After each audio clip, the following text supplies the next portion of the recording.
Hi, my name is Jason Hahn, and I teach at Abington Senior High School in Abington, Pennsylvania. And today I'm going to talk to you about collaboration and why collaboration is important for the industry and why you should do it too. So here's what we're going to learn. We're going to learn how computing innovations are improved through collaboration, and we'll demonstrate effective interpersonal skills during collaboration. So I will not read these explicitly, but they are here for your viewing pleasure. So let's look at some examples.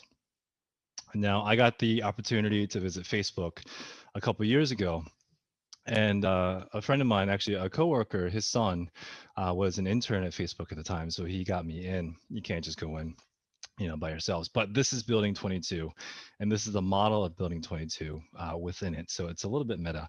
But if you notice, there's a lot of open space, and there's these white boxes, which are actually just meeting rooms, which you can go into at any time that you want. And if you look on the outside, it's a beautiful sitting area for people to get together and collaborate. Now, you have to understand that Facebook, there's a lot of different departments. There's people that do art and sound and video, Android development, iOS development, and all these people have to get together, not just coders, to figure out what's best for the public.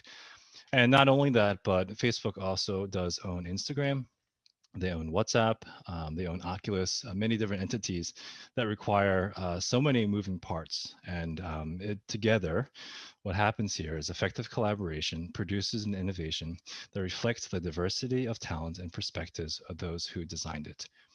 And so that's very important as well. A computing innovation includes a program as an integral part of its function. And so Facebook and Instagram are programs. And innovations can be physical, like a self driving car, but they can also be non-physical, like Facebook is. It's just a program online, or it could be a competing concept as well, such as e-commerce. So let's talk about Super Mario Brothers 2 and Super Mario Brothers 3.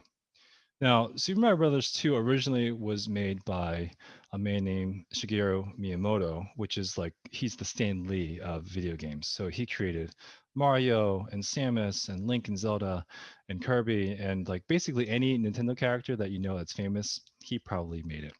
And he made the original Super Mario Brothers 2, but the issue was it was just a reskinning of Super Mario Brothers 1. It was very, very difficult, and Nintendo of America said they didn't want it. So what happened was there was a game called Doki Doki Panic, which was made by Kensuke Tanabe.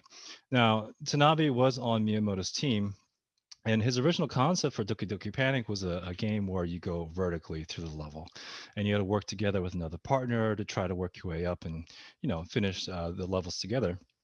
But Miyamoto said, "Hey, why don't we add some horizontal levels as well? Because why not? They're fun." And that was sort of Miyamoto's shtick at the time. So if you ever play Doki Doki Panic, which turned into Super Mario Brothers 2 in America, it has a vertical and horizontal level design, but not both at the same time. Now, when it came to Super Mario Brothers 3, what they did is Tanabe was the level designer and Miyamoto was the director, and they created an environment where you can go left and right and up and down simultaneously. You can even go behind the level, and it was just an amazing feat of computer engineering, hardware engineering, designers, and sound, and you name it. They collaborated together. The point is, collaboration that includes diverse perspectives helps avoid bias in the development of computing innovations. And if they didn't listen to each other, we wouldn't have such great games from the original 8-bit Nintendo. So let's practice.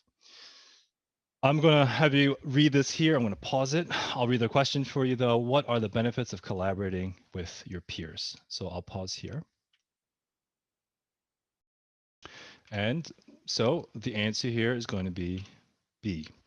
Effective collaboration produces a computing innovation that reflects the diversity of talents and perspectives of those who designed it. Now, what should we take away? Okay, so takeaway thoughts here. The interpersonal skills learned through collaboration are communication, consensus building, conflict resolution, and negotiation. And no matter what job or what industry you go into, these four things, and among others, are going to be the most probably important things to make sure that you have a good position, that people understand and hear you, and that you're a good team communicator and team player, that is. And there's a little proverb that goes, if you want to go fast, go alone. If you want to go far, go together. And I truly do believe that when you work on these projects together in school, you will need to work together to go far. There are times when you need to work by yourselves, and that's completely fine. But make sure that you do communicate and collaborate with your peers. And we'll go more into that in the next video. So these here were the learning objectives, and these were the essential knowledge tidbits for you to understand. And thank you so much. I really appreciate it.